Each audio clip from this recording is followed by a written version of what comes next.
Hey guys, welcome to the definitive ranking of Hyrule Warriors, or Hyrule Warriors Definitive edition? Is that Definitive. Definitive. So this is the definitive edition. Wow. I can't handle that. It's like the legends of Hyrule Warriors. Hyrule Warriors came out like 3 times. I feel like there was like a 5-year plan like with Hyrule Warriors. Yeah. Do you think they meant for it to go that way? No. Yeah. I think it just did better than they anticipated or something. I don't know, but like, did you play it originally on the Wii U?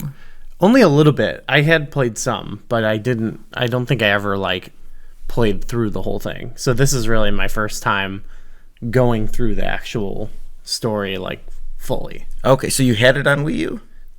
But I don't think I even had it. No, I think my brother did, and then like I think visiting for like the holidays once we played some co-op together. Okay. And I was like, okay, it's fun.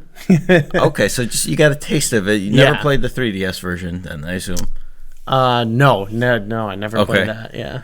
And then you got it on the Switch. Yeah. So this was your first real playthrough of the game. Yes, I believe so. Or if that other time, I don't know how many levels we played or whatever, but this is my first time like giving it real attention, you know what I mean? Okay. All right. Yeah, I played about 300 hours of this game on the Wii U. Yeah. And then I got it on the 3DS and never opened it. What? Yeah. Never even opened it from the package. Then I got it from on the Switch and I played it for a couple hours.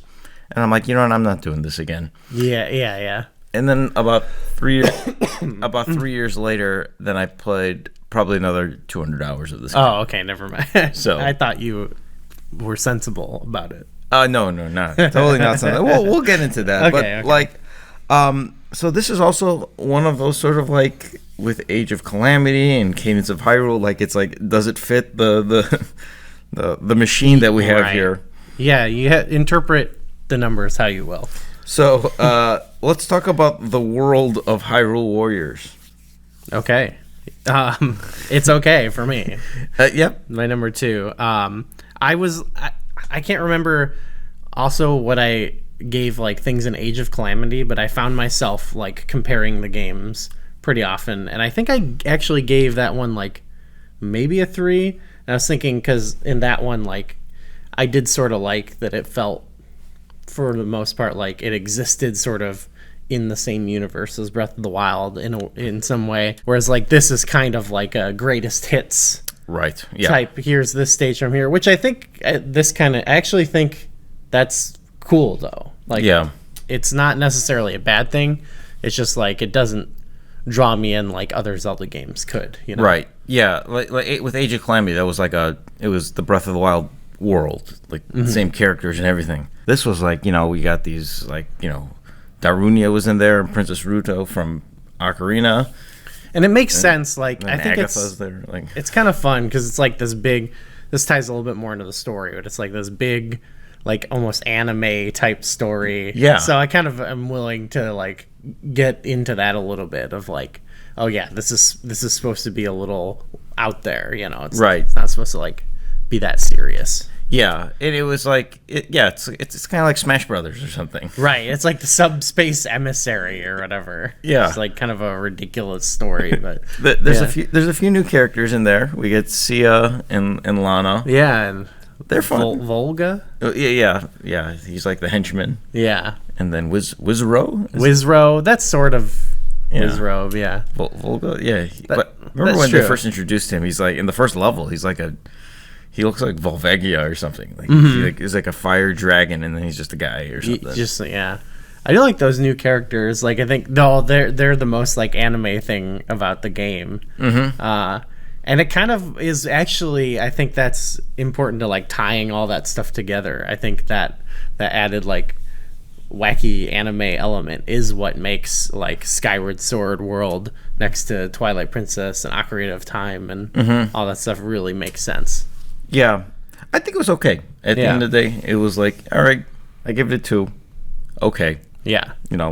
I mean, again, this is like comparing to other games in the Zelda series, so it's like... Yes, exactly, yeah. I mean, like, Like if I gave a game a 3 for that, it's like, oh yeah, I'm pretty into that. That's a solid world. Yeah, solid world. Like, yeah. So jumping into like the art style, what did you think about it? I thought it was okay. Oh yeah, same. Yeah, you're gonna be seeing that a lot on my list, but kind of the same thing. Like I think most of what I would describe, a lot of the 2s I give for this category, and maybe the game as a whole. So maybe I'm jumping too far ahead. Is like, I like it. It's not my main cup of tea. It's not fully for me. Mm-hmm. So that's what I felt about the art styles. Like you had the new characters they brought in, and then even some of the. Like I was thinking of some of the enemies they redesigned, like that haven't been in 3D. Kind of had this, big anime feel or whatever. That it's not necessarily my thing, but I appreciate it. Yes. So I don't hate it or anything. Yeah, I love the design. And we'll talk about that a little bit later when we get to the enemies and bosses. But like, yeah, the art style of just seeing some of those characters that we haven't seen before in a 3D environment, and have them come to life. And this is a very colorful game too. Mm-hmm. It's kind of bright, and it's a good game. It's the art style it's all right. It gets the job done. It's good. That's how I describe it. We kind of touched on the story a little bit. I guess we can elaborate a little bit. I was pleasantly surprised with actually how much story there was in this game. Yeah, that's fair. I go as far as saying, as at the time of release of this might be the Zelda game with the most story. Okay. And I mean, there's like, before every level, you get that, like, the narrator is talking about what's going on, and then there's the cutscenes happening, and there's all sorts of, like, plot twists and whatever. But, like, I mean, well, we kind of know some of the plot twists just by playing some of the prior games, I guess. Mm-hmm. But there was actually quite a bit. And I don't think I was ever, like, engrossed in the story. Like, I could wait to figure out what was going on. But I think it was told in good bite-sized pieces, where there was never no like 15-minute cutscene or anything. Yeah, I mean, a lot of it for me, why it was okay, it was kind of just even, I guess, the pacing of the story is like it was going on the whole time, but I was like, not only was I not really getting fully engrossed, but I was like just kind of fully tuned it out, because I'm out there, I'm on the field, people are yelling stuff, like there's plot twists during the battles, and I'm like, okay, yeah, whatever you say. And then at the end of it kind of recaps things for you in case you missed it, and I'm like, okay, I guess that's what happened, so like it was, for me, it just whatever it might just be everything else to do with it, but like it's not penetrating in my brain, what's actually happening. I just sort of know, like, oh yeah, I think like the bad guys lost this time or something. Yeah. Although it's not like it's too confusing or complicated. I just like I couldn't get into it. Yeah, no, that's I think that's appropriate. Yeah, fair enough. It was okay. It's okay. Yeah. Well, I gave it a 3. Because I just mainly because for the amount of content that was there. I actually thought there was a decent amount, and there's like subplots too. Because even afterwards, you get to play as. Like, there's that whole story with, like, Linkle. Yeah, I like that, actually, yeah. And I could see talking me up to a 3 on that, but no, that's all right. We gave it a fair shake. Yeah.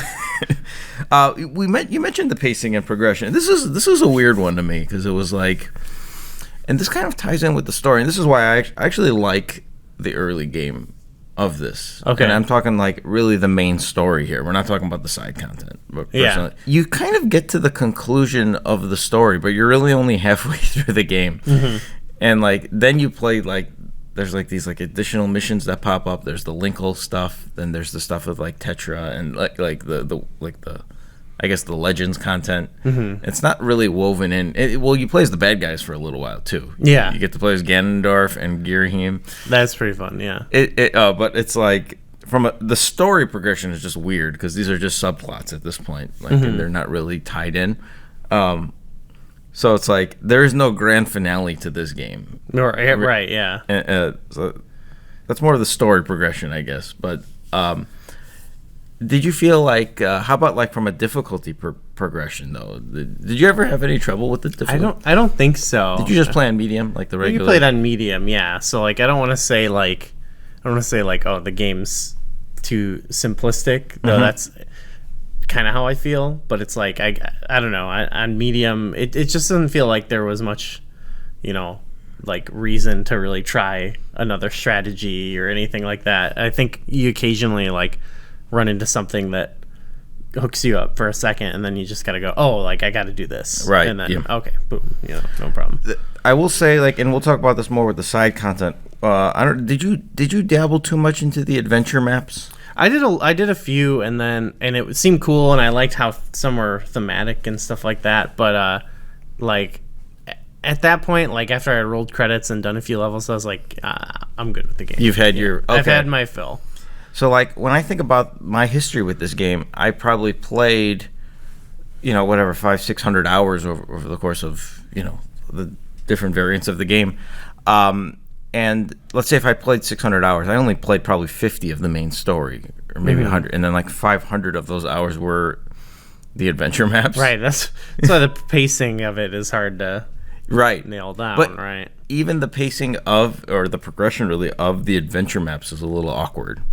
Oh, Because really? you run into, like, sometimes, like, some of the adventure maps are, you play as Darunia, or you play as Link, and it's like a little, like, quiz or something, or just kill this many enemies, or whatever it is. It's like these little things.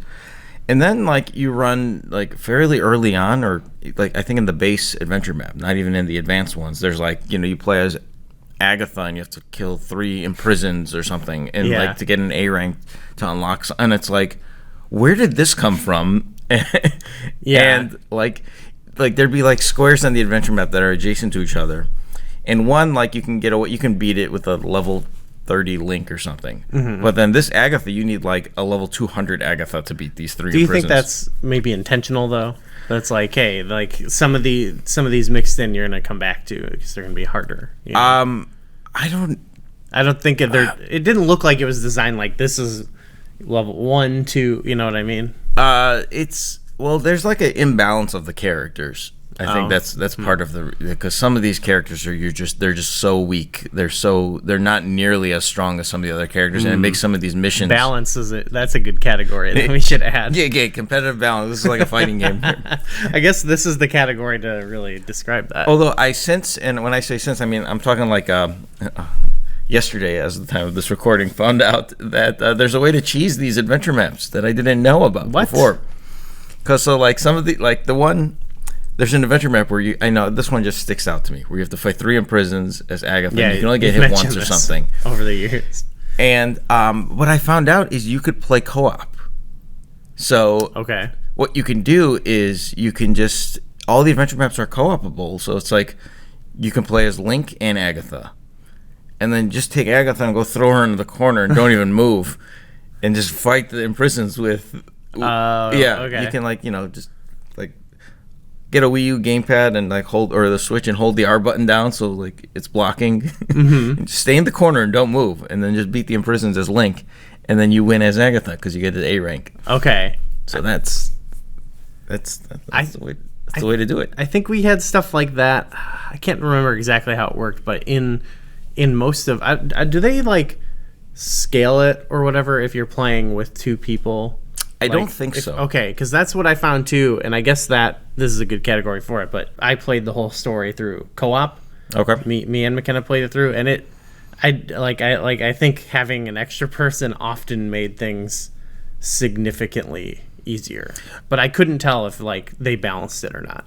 Well, in the main quest, that definitely makes things easier because sometimes you're doing things that are on the other ends of the map a little bit. Like yes, and you like, oh, I better switch over there or whatever. I rarely did that. There's a couple levels where I think it like that's like one of the things that it sometimes gave us a trouble for a second. I'm like, oh, I should just switch to this character. But usually, I would just not ignore that and play as the one character I wanted to be that level. Right. When you were playing co-op, does your items convert over too? So, like, if you get the bomb upgrade, does your partner get the bomb? I don't think so. No. Okay. If you get like, sometimes on some of the maps, you'll get like a bottle and it's like a spirit fairy or whatever. Then you can go into it like sometimes if you go into like a little like whatever an area, you're just draining health. Oh, okay. Yeah. But you need to unleash a fairy for you to. Yeah.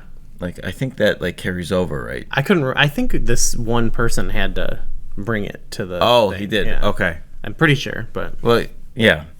But like So we were kind of touching about that's like kind of one of the gameplay mechanics. Did you enjoy the overall gameplay? I mean, it's kind of what I said in Age of Calamity a little bit, where I think there's probably way more nuance to the game that I don't understand, especially because I'm playing in normal mode. Like, maybe there's more to it in hard mode, but like there's nothing about the gameplay that really makes me like, it doesn't seem that fun to me that I want to ever like do that, you know, like that's, and maybe that's just not giving it a fair chance, but that's where it comes down to, like, I just don't think it's really for me, you know what I mean? So I often just feel like I'm in there, yeah, no thought, you know. Can I ask you, which characters did you primarily play with?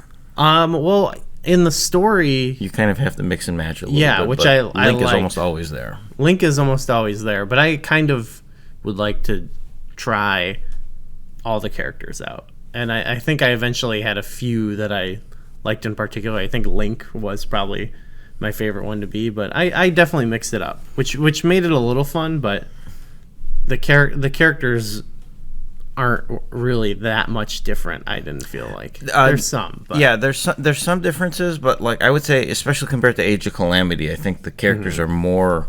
Well, actually, I don't know. I don't know if they're more unique or not, but what I like about the gameplay, and I think this is just the nature of these like Dynasty Warriors games, is when there's a bazillion enemies on the screen, and the characters that had those attacks that like took out everybody at once, but in a rewarding way. Like like one of my favorite attacks, I play as Rudo sometimes, and she's got that, like, she just jumps into the water and does like the giant like tidal wave attack, and it just wipes the entire screen, and it like, you know, and then you see your kill count go up to like 300 or something.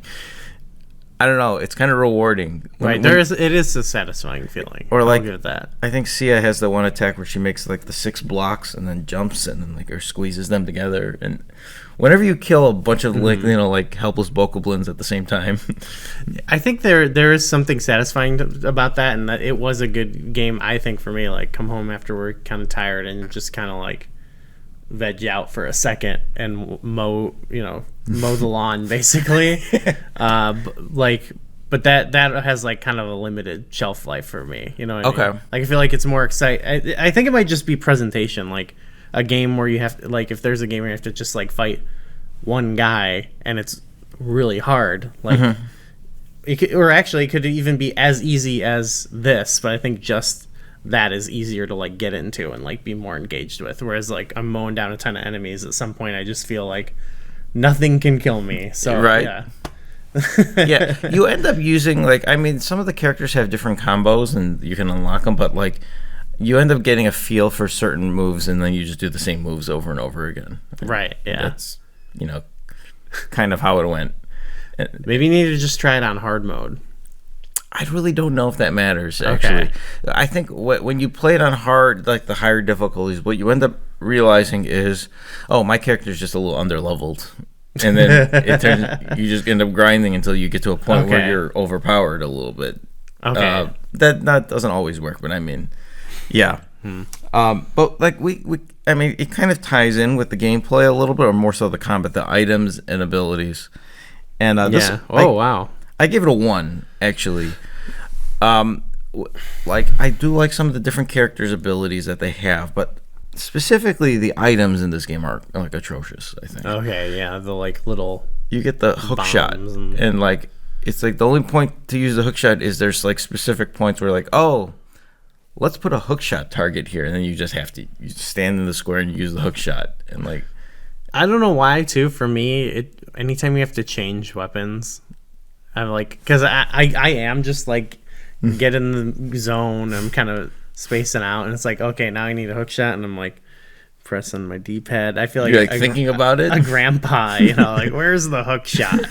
You know? Well, because you never use them. It's like, I know, that's what I mean. It like halts momentum, I feel like, when you have to change items, you know. You get the boomerang, like, what is it, like, I think you use it against like Manhandle or something, and like that's it. Like, I don't really think you really use the boomerang. Yeah. I think those could have been the key to make the game a little more interesting. Better usage of items. Yeah, and they're all the same. Like everybody has the boomerang, everybody has the bow and arrow. The bow and arrow is kind of useless. I think I don't even know what that does. There's some like you got to kill Deku Bambas with it, I think. Right. Yeah. So it's like the hook shots for those specific instances. The boomerang's just for manhandle, I think. Yeah. Maybe other uses for the boomerang. Some bosses like the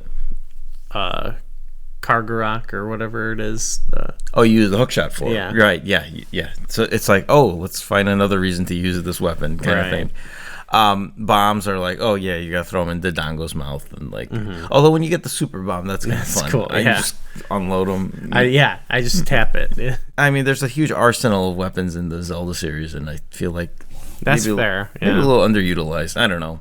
But I can see the one, yeah. And like a lot of the abilities or the items like of the different characters, I ended up not using some of them. Like Lana has I think the book is her primary weapon, but then she's got like a stick or a rod or whatever it is.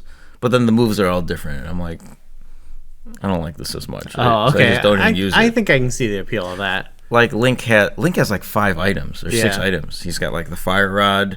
He's got Epona. He's got I don't even know. I just use the Master Sword though.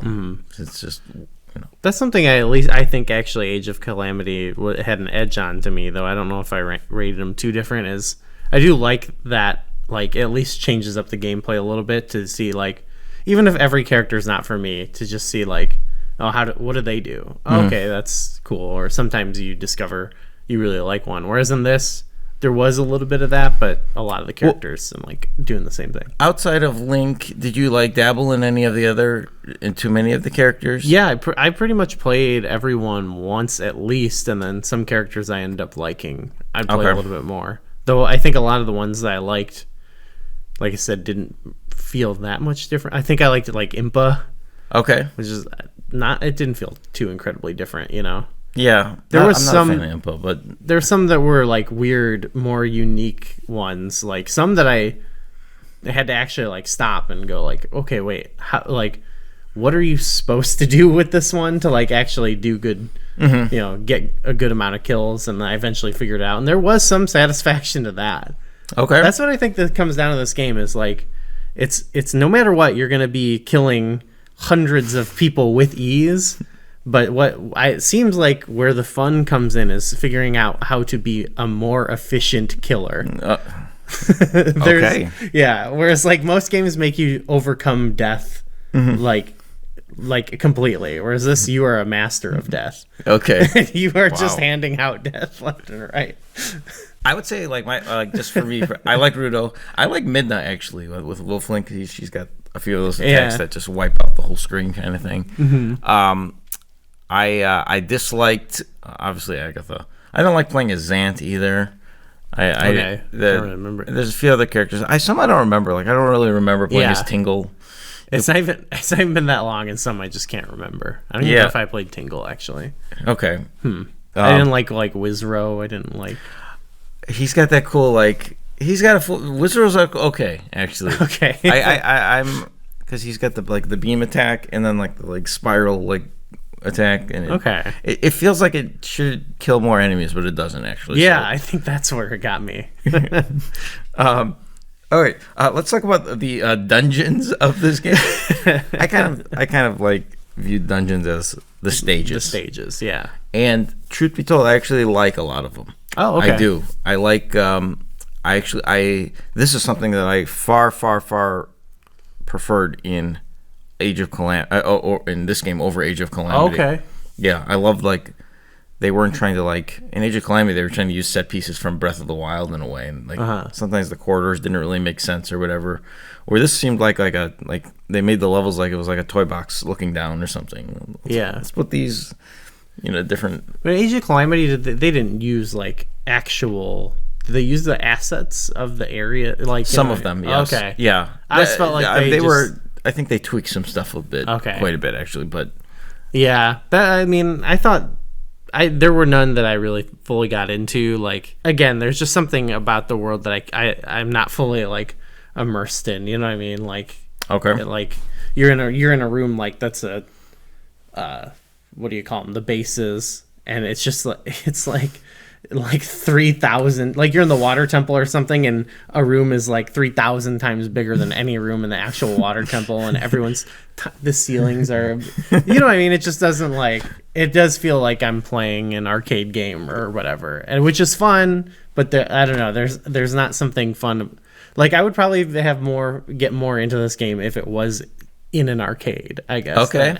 At home. It's not like a game I get like sit at home and get immersed in, you know what I mean? Okay. This is the look of the stages, really. That's more of a world thing, but it just, could. Okay.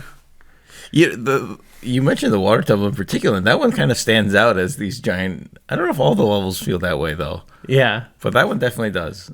There's some where it's like the scaling is weird. Like they made it look like it. The scaling is weird.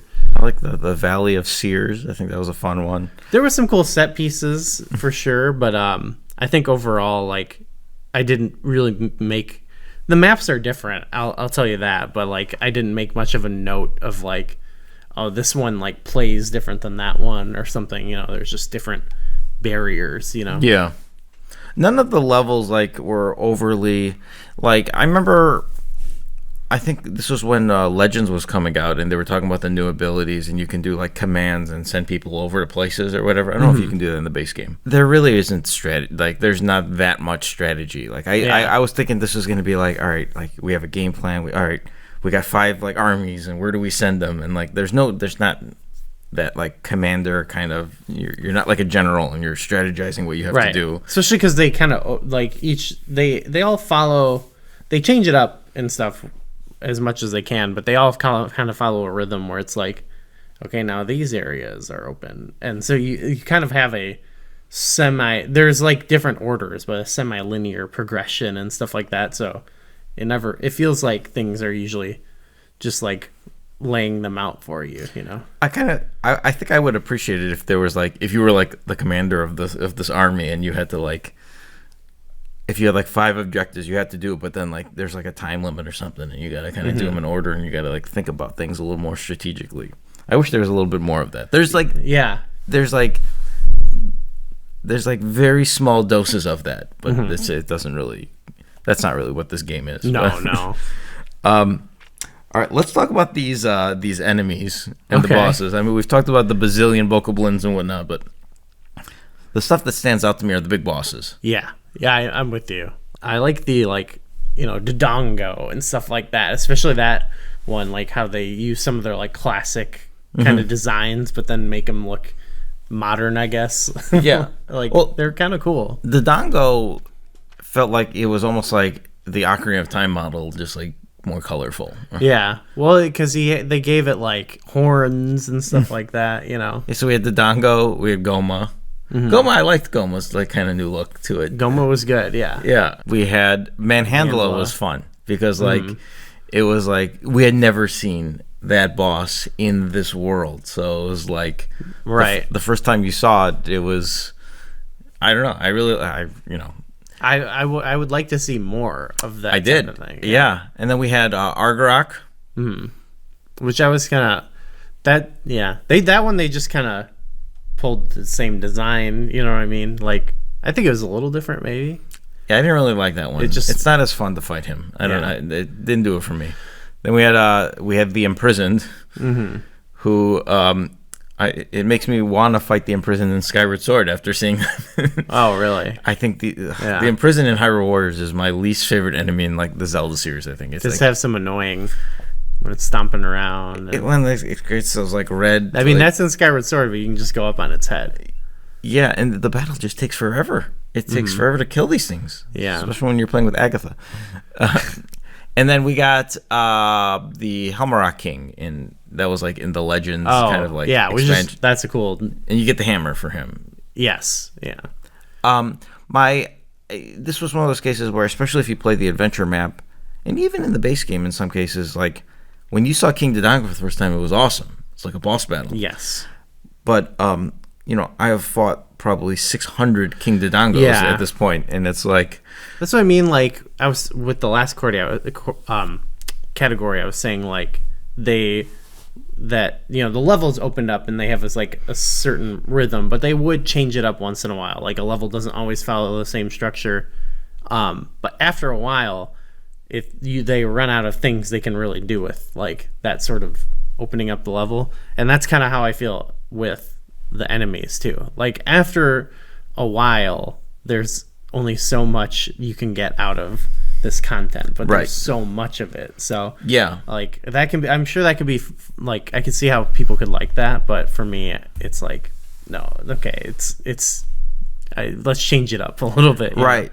Like so in some of those later levels, like it's like then some of the enemies and some of the bosses are sometimes just other characters, like like Aghanim or not Aghanim but Agatha or Lana is like, oh, they're bad guys now in this scenario for whatever reason. That's right. It is kind of like a little bit of just like you're playing with toys, just smashing these action figures together, which I can appreciate. So it's like, you don't really know why. It's like, oh, okay, I guess we're fighting Girahim now. They make up a little story, okay, sure. So speaking of, doesn't really make sense, but they're right. It was just not enough for me. But all right, let's talk about the side content and extras. I mean, I gave it a little bit more because I do appreciate the amount, but it's what I was just saying, where it's like it's cool, but there's only so much that I'm willing to actually engage with, I gave it a 5. Yeah, I did. I will say this: Hyrule Warriors, I think, especially when it was on the Wii U, probably was the best value for DLC of almost any game I've ever bought in DLC from. I thought it was like pretty cheap, and you got so much stuff. There's new characters, new levels, new adventure maps, new abilities, new items, new stuff that didn't matter, but then also stuff that kind of mattered. When I used to describe this game to friends, they're like, is this good? Like at the time, they're like, is this game any good? Should I pick it up? I used to describe it as like, this is the most like mediocre video game I've ever played that I can't put down. That was always the way I described it, because it was just kind of addicting. It was just like you got pleasure in playing in short bursts here and there. And I played it, I remember whatever it was in 2014, I think it was, I probably played it like every single day for 90 minutes. Like every day for like probably 200 days in a row kind of thing. You have to almost rate it high. And because it had you. It did. And I just couldn't put it down, and I felt the need to complete the game a little bit. I never did. Like, I've never 100%ed this game. Jeez, yeah. And, truth be told, so I don't know where this fits on this. This is more of a rant on my behalf to you, Nintendo. They had this game with all of this content. I don't know if this is feasible, but it's been done in other games. But it's like, then they were making Hyrule Warriors Legends, and then and the fact that there was no way to take your progress from game to game, I feel like this, because there were multiple versions of the game, it really needed it. So like the reason I never opened Hyrule Warriors Legends is I'm like, I'm already 300 hours into this game. I want to play this additional content, but I don't want to start over. That's like a crazy investment. And then when I got the Switch version, I was thinking like, all right, maybe I'll start. I'm like, I'm not going to do this again. And like, but you did. I did. Well, I didn't get as far. So you would still want to transfer. I did. Yeah. I mean, the adventure maps in of themselves take, in some cases, like 100 hours to complete an adventure map, because they're difficult in some cases. And there's like 9 of them now by the time you're in the, with the definitive edition with all the extra content. And like, it's not like that would, I don't know. I feel like they needed to have some sort of save file transfer. I know it's going from Wii U to 3DS to Switch, but like, I figure they can do this somehow.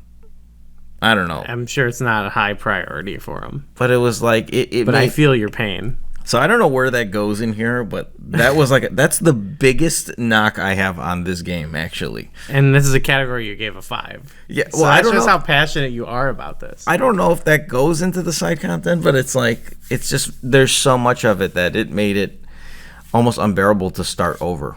But and it took a while. Like, this game came out, I think, I don't even know what year it came out in, but like, it was in 2020 I started playing this game again in 2021, where I had it on the Switch for 3 years, I think, and then I'm like, all right, let's start playing. All right, the last category, we got music and sound. Pretty good. It's pretty good, yeah. I mean, there's some good like remixes and stuff in there of songs. There's some original songs. A lot of original stuff, actually, and it's all like really good. There's some like shredding songs in there. There's some awesome music, actually. But you know what? I just had one come. Now I'm like, there was some really good stuff. I don't think you go higher than a 3, but there's like, I was thinking of there's some like dance EDM kind of songs in there that are pretty good, like techno songs or whatever. Man. Every year in March at Zelda Dungeon, we do the musical March Madness. And we always throw like one of these like awesome like songs that like if you listen to it as a standalone, you'll love it.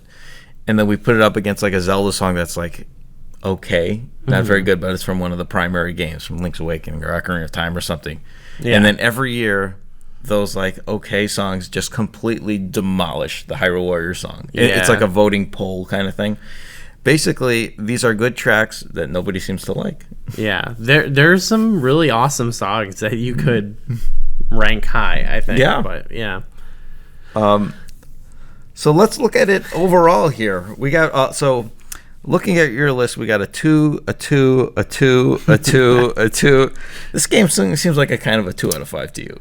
Yeah. Well, yeah. Like in that it's okay. Like I think a lot of these, there's just something about almost all aspects of this game that I just don't penetrate. You know what I mean? Like I don't connect with.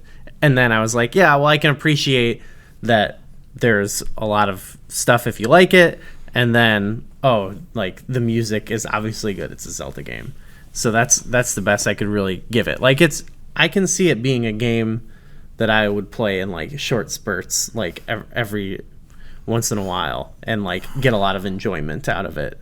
But it's not one that I can sit down and play for hours. Right? Yes.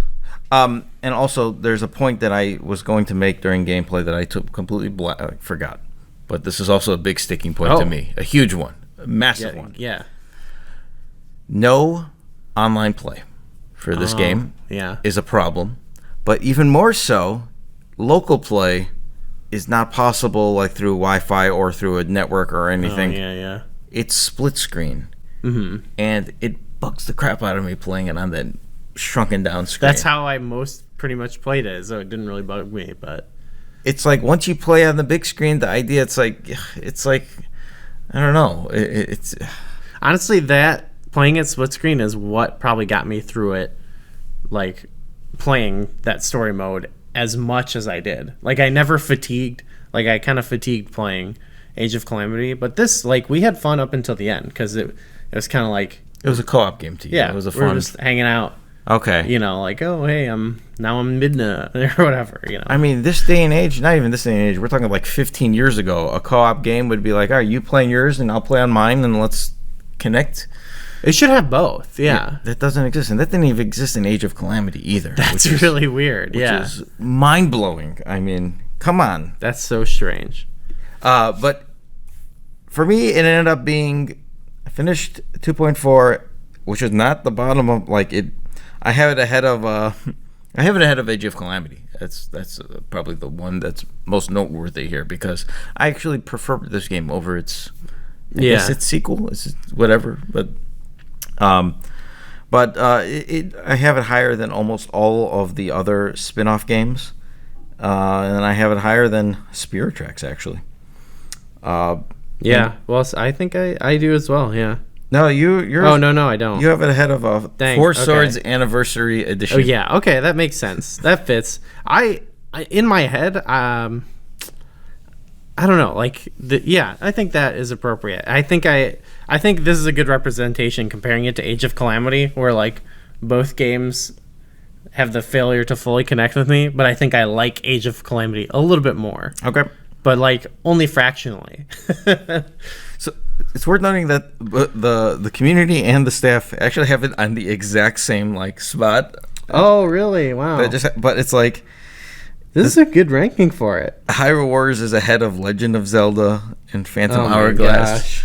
for the community, and it's ahead of Spirit. Yeah, the same 3 games: Spirit Tracks, Phantom Hourglass, Legend of Zelda. Oh my gosh. Or well, Spirit Tracks, it's like right next to. But anyway, I remember being like surprised at how well Age of Calamity on staff is so high. It's better than Twilight Princess, Link's Awakening, and Skyward Sword. But then again, like that we just had best Zelda ever over at the site, and Age of Calamity I think still did pretty. It didn't do well. it as well. Like I guess you throw it through the machine and it produces results you might be unexpected. Well, I thought with it like it was like a bit of recency bias, but it seems like it's holding. Obviously, our list is from more around the time, but I feel like if we repolled, like it would still do pretty well. Maybe that's something we can look at like afterwards. But yes, we still have one more kind of big game to do. And that'll be, is it next month? Are we doing this monthly? Yeah, we'll have it by next month. Next month's game I'm ready is to rank it. The Legend of Zelda Breath of the Wild. Ooh. I know. It's like... It's a big one. This is a perfect lead-in for this year. We've got Tears of the Kingdom. So this is well, we know... We have a timetable here because we have to get this Breath of the Wild video out before Tears of the Kingdom. Yeah, because it'd be cool to then, maybe a little bit after we finish Tears of the Kingdom, put that one on the list too. So, as always, in the description below, there's a poll. Breath of the Wild is also one of those ones that doesn't really fit the nature of some of these, but I want to see where it ends up being because, we're now, 20-some games through this list. The community has voted Twilight Princess as the top game. The staff has voted Ocarina of Time as the top game. I have voted A Link to the Past as the top game. And you have Majora's Mask as the top game. And I want to see if anything gets disrupted here with Breath of the Wild. Yeah. There's some potential. There's definitely some potential. Yeah, I don't know. I'm going to see. I got to throw it to the machine and see where it comes out. So fill out the poll and tune in next month for the definitive ranking of Breath of the Wild.